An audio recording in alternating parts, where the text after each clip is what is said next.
The live TV, सच सबसे आगे।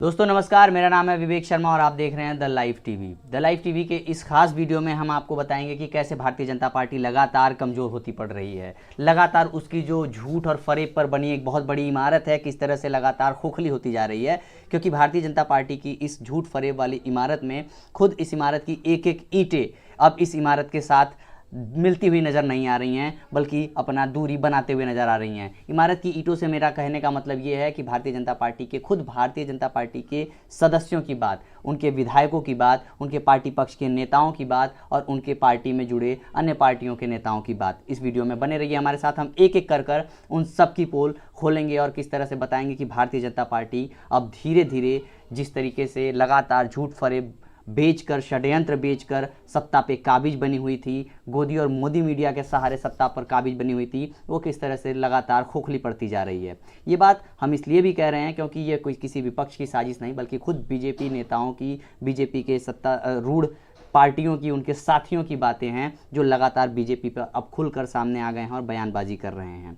सबसे पहली खबर बिहार से। बिहार के जीतन राम मांझी को आप जानते होंगे। जीतन राम मांझी वही बिहार के नेता हैं जो दलितों और पिछड़ों के बहुत बड़े नेता हैं और बिहार में पिछले कुछ दिनों पहले बिहार के मुख्यमंत्री भी रहे थे।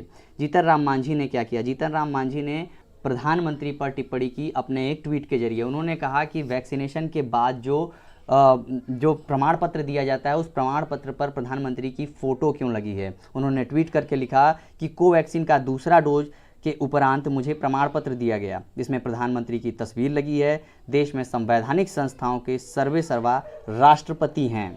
जी हाँ, वो ये नहीं कह रहे हैं कि देश में सबसे बड़े, जैसा कि गोदी और मोदी मीडिया मानता है कि देश और देश का मतलब प्रधानमंत्री पीएम मोदी हैं, वो ये नहीं मानते, जो कि खुद उस पार्टी के नेता हैं। एनडीए के इस वक्त सरकार जो बिहार में बनी है भारतीय जनता पार्टी की, उसके एक प्रमुख दल हैं और उस दल के जो है अध्यक्ष हैं। वो ये कह रहे हैं कि देश में संवैधानिक संस्थाओं के सर्वे सर्वा राष्ट्रपति हैं, इस नाते उसमें राष्ट्रपति की तस्वीर होनी चाहिए।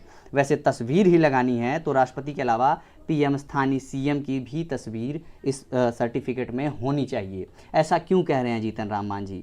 ऐसा इसलिए कह रहे हैं जीतन राम मांझी कि लगातार बिहार में जिस तरीके का रवैया रहा है स्वास्थ्य को लेकर के, सुविधाओं को लेकर के, भारतीय जनता पार्टी और एनडीए की डबल इंजन वाली सरकार पूरी तरीके से वहाँ पर फेल हो गई है। न केवल बिहार में फेल हुई है बल्कि पूरे भारत में फेल हुई है। लगातार आपको खबरें मिल रही होंगी। अलग बात है कि गोदी और मोदी मीडिया इस तरह की खबरों को आप तक बहुत तन्मयता के साथ लेकर आने में असफल रही है। बात यहीं ख़त्म नहीं हो जाती है जीतन राम मांझी की। जीतन राम मांझी एक और ट्वीट करते हैं और ये भी कहते हैं, जरा सुनिए इस बात को। जीतन राम मांझी ने क्या कहा? वैक्सीन के सर्टिफिकेट पर यदि तस्वीर लगाने का इतना ही शौक है तो कोरोना से हो रही मृत्यु के डेथ सर्टिफिकेट पर भी तस्वीर लगाई जाए, यही न्याय संगत होगा। जी हाँ, बिल्कुल मुझे लगता है कि जिस तरीके से जीतन राम मांझी ने यह सवाल उठाया है, बेहद सही और बेहद सटीक जो है कि सवाल खड़ा किया है। और सबसे बड़ी बात यह है कि जीतन राम मांझी जो खुद एनडीए के घटक हैं, एनडीए के घटक दल HAM जो है पार्टी है, उसके अध्यक्ष हैं। बिहार में इस वक्त वो सत्ता पे काबिज पार्टी है और उसके बावजूद वो सीधे सरकार और सत्ता से सवाल कर रहे हैं।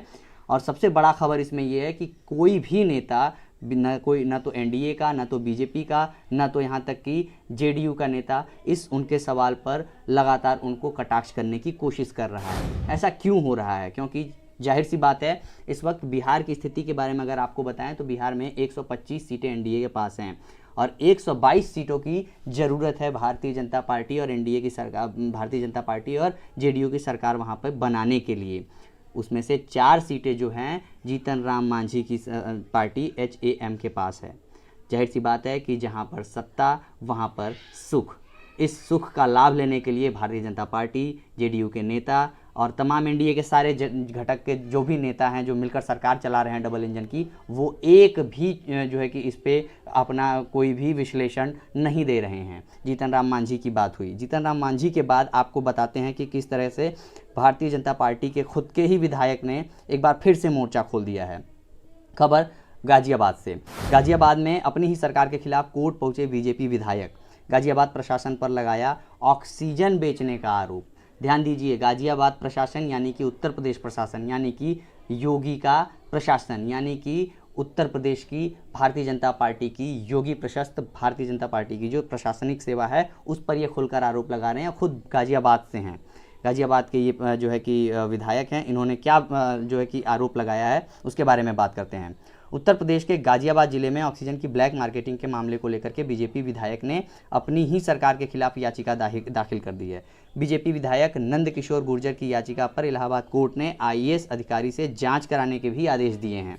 साथ ही कोर्ट ने डीएम गाजियाबाद का व्यक्तिगत शपथ पत्र मांगा है। इस मामले की 7 जून को एक बार फिर से सुनवाई होगी। और सोचिए कि कितनी बड़ी ये शर्मनाक बात है कि खुद पार्टी के नेता, पार्टी के विधायक अपनी पार्टी के खिलाफ मोर्चा खोलकर कह रहे हैं कि हमारी पार्टी में ही ब्लैक मार्केटिंग की जा रही है। और किसकी ब्लैक मार्केटिंग की जा रही है? ऑक्सीजन की ब्लैक मार्केटिंग की जाती है। ये इस पार्टी के जो आप ढिंढोरा पीटते हैं कि बेहद अच्छी सुविधा हम दे रहे हैं, उत्तर प्रदेश में सब कुछ सही है, भारतीय जनता पार्टी बहुत अच्छे तरीके से काम कर रही है, ये उसकी खुली हकीकत है। ये असली कलई खुलती हुई खबर है जिस पे आप सबको नज़र डालनी चाहिए। जाहिर सी बात है गोदी मीडिया और मोदी मीडिया इस तरह की खबरों को आप तक लेकर नहीं आती होगी, लेकिन हम इस पूरे खबर को लेकर आए हैं और आपको एक एक खबर करके बताते हैं। इसके बाद और भी खबरें बताएंगे कि किस तरह से भारतीय जनता पार्टी की ये बुनियाद धीरे धीरे हिल रही है। वो जो हम कह रहे थे कि एक एक ईंटें अब इस पार्टी का साथ छोड़ती हुई नजर आ रही हैं, वो क्यों कह रहे हैं। 2 खबर आपको बता दिया, भारतीय जनता पार्टी के ही सहायक दल और भारतीय जनता पार्टी के नेताओं ने किस तरीके से भारतीय जनता पार्टी के खिलाफ मोर्चा खोला है। अगली खबर सीधे जो है रुख करते हैं। अगली खबर है बीजेपी विधायक ने सरकारी सिस्टम में लगाया भ्रष्टाचार का आरोप, सीएम को लिखा पत्र। ये खबर है मध्य प्रदेश से।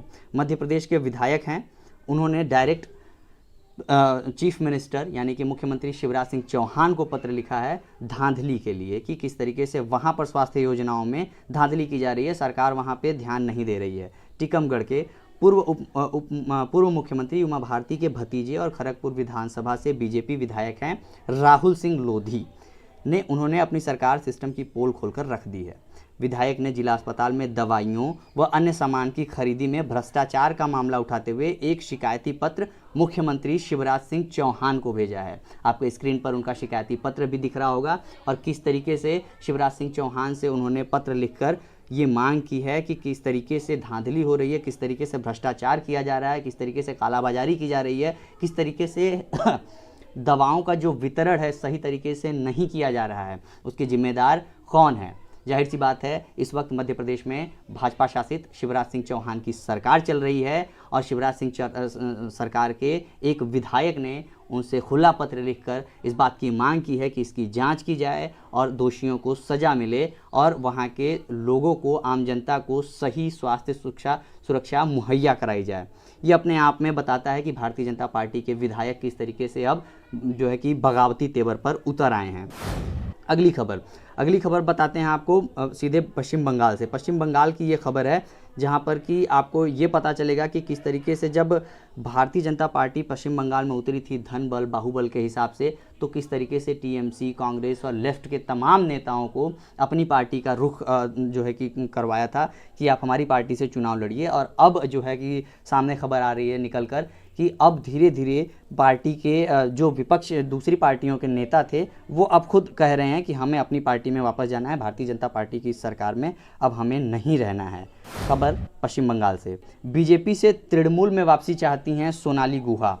उन्होंने कहा कि दीदी के बिना नहीं जी सकती। सोनाली गुहा पिछली जो विधानसभा हुई है पश्चिम बंगाल में, वहाँ पर टीएमसी, उससे पहले टीएमसी की विधायक थी और टीएमसी के बाद उन्होंने बीजेपी का रुख किया और उसके बाद अब कह रही हैं कि हमें बीजेपी में कोई सुख नहीं मिल रहा है, कोई हमें अच्छा नहीं लग रहा है और अब हम फिर से दीदी यानी कि ममता बनर्जी और अपनी खुद की जो उनकी होम पार्टी थी तृणमूल कांग्रेस, उसमें वापसी करना चाहती हैं। उन्होंने लिखा कि चिट्ठी लिखकर उन्होंने ममता बनर्जी को लिखा कि जिस तरह से मछली जल के बाहर नहीं रह सकती, ठीक उसी तरीके से मैं अपने आपके बिना नहीं रह सकती हूँ दीदी। सोचिए यह कितनी बड़ी बात है, कितना बड़ा बयान है, एक राजनीतिक ढंग से भी और एक सामाजिक ढंग से भी, कि एक ऐसी पार्टी जिसमें मात्र 4-6 महीने पहले कोई विधायक या नेता जाता है और उसके बाद 4 से 6 महीने के बाद वो फिर से उसी बगावती सुर के साथ ये कहता है कि मैं इस पार्टी में असहज महसूस कर रहा हूँ। जाहिर सी बात है क्यों असहज महसूस कर रहा होगा ये बताने की ज़रूरत नहीं है, लेकिन अगर कोई नेता ये कह रहा है तो जाहिर सी बात है उसके पीछे कोई ना कोई बहुत बड़ी साजिश है, कोई ना कोई बहुत बड़ा खेल है, जिस खेल को ये नेता, ये बागी विधायक जान चुके होंगे। इस वजह से वो भारतीय जनता पार्टी का रुख अब धीरे धीरे छोड़ रहे हैं। और खबर के अंतिम में, इस वीडियो के अंतिम में, आखिर में सबसे शर्मसार कर देने वाला न्यूज़, सबसे शर्मसार खबर कर देने वाला ये खबर आपको जानना चाहिए। इस पूरे माहौल में जब पूरे देश में त्रासदी मची हुई है, लोग मदद के लिए गुहार लगा रहे हैं, ऑक्सीजन के लिए तड़प रहे हैं, ज़िंदगियां मतलब बेहद आम हो चुकी हैं, लोगों की मौत जैसे लग रहा है कि चारों तरफ मौत पसरी हुई है, लगातार आपको आंकड़े दिख रहे होंगे किस तरीके से। जाहिर सी बात है ये जो आंकड़े भी दिख रहे हैं ये भी आंकड़े अपने आप में बिल्कुल सही नहीं हैं, लेकिन लगातार सवाल उठाए जा रहे हैं, हम उस पर बात नहीं करेंगे। इस पूरे माहौल के दौरान खबर क्या आती है कि बीजेपी आरएसएस का महामंथन, पीएम मोदी अमित शाह भी रहे मौजूद। ये मंथन किस लिए हुआ ये भी बताएंगे, कहाँ हुआ ये भी बताएंगे। ये मंथन भारतीय जनता पार्टी और आरएसएस की एक मीटिंग हुई, एक सीक्रेट मीटिंग हुई लखनऊ में, जिसमें प्रधानमंत्री नरेंद्र मोदी भी मौजूद थे। और इस बात पर मीटिंग हुई कि अब धीरे धीरे जिस तरीके से माहौल, थोड़ा सा स्थिति काबू में हो रही है, तो उत्तर प्रदेश चुनाव पर कैसे फोकस किया जाए, किस तरीके से अपनी जो है कि जिम्मेदारी, किस तरीके से पार्टी की जो गिरती हुई साख है उस पर बचाने की कोशिश की जाए, डैमेज कंट्रोल करने की कोशिश की जाए। और हमेशा से भारतीय जनता पार्टी का जो फोकस रहा है, जो सबसे बड़ा उनका नज़रिया रहा है, वो रहा है चुनावों पर, न कि किसी की आम जिंदगियों पर, सुरक्षा पर, स्वास्थ्य पर। तो एक बार फिर से ये खबर सामने निकल कर आई है कि अब क्या चाहते हैं प्रधानमंत्री मोदी, भारतीय जनता पार्टी के अध्यक्ष जेपी नड्डा और उनके जो पार्टी के कार्यकारी संस्था है यानी कि आरएसएस, एक साथ मिलकर वो फिर से चुनाव पर रणनीति बनाने के लिए आए हैं। इस खबर को और आगे आपको बता देते हैं किस तरीके से ये बात जो है कि सामने निकल कर आई है, क्योंकि ये बात लखनऊ में मीटिंग हुई है, उसमें जो है कि बताया गया कि अब मीटिंग का मुख्य मुद्दा क्या है। मीटिंग का मुख्य मुद्दा ये है कि भारतीय जनता पार्टी को चुनाव पर फोकस करना है, चुनाव पर फोकस करना है। उत्तर प्रदेश विधानसभा चुनाव से पहले बीजेपी का मंथन जारी है। पीएम मोदी, अमित शाह, जेपी नड्डा और सुनील बंसल के साथ संघ के सर कार्यवाहक दत्तात्रेय होसबोले के बीच मंत्रणा हुई।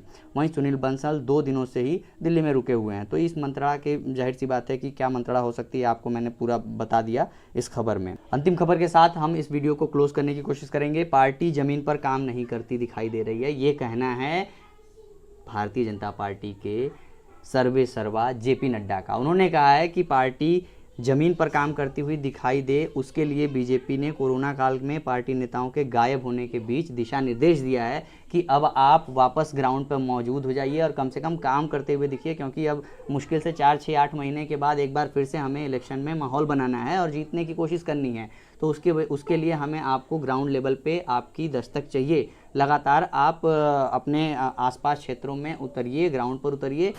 जाहिर सी बात है ये खबर ये नहीं बता रहा हूँ कि उन्होंने क्या कहा और क्यों कहा।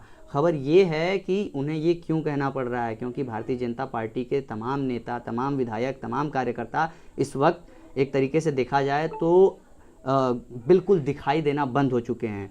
अव्यवस्थाओं के कारण, उनकी ख़राब सुविधाओं के कारण, तमाम जिस तरीके से भारतीय जनता पार्टी हर क्षेत्र में, हर जगह अपनी जो नाक कटाने वाली काम कर रही है, उसके बदौलत तमाम नेता एक तो बागी हो रहे हैं, और जो बागी नहीं हो रहे हैं वो अगर सरकार के प्रति जवाबदेह नहीं है उसके प्रति, तो उनका ये मानना है कि कम से कम ग्राउंड पर ही ना दिखा जाए, जिससे जनता कम से कम उनकी सूद ले और उनको कम से कम कहा जाए तो नाराज़गी का सामना करना पड़े। आप देख रहे हैं द लाइव टीवी, मेरा नाम है विवेक शर्मा, धन्यवाद।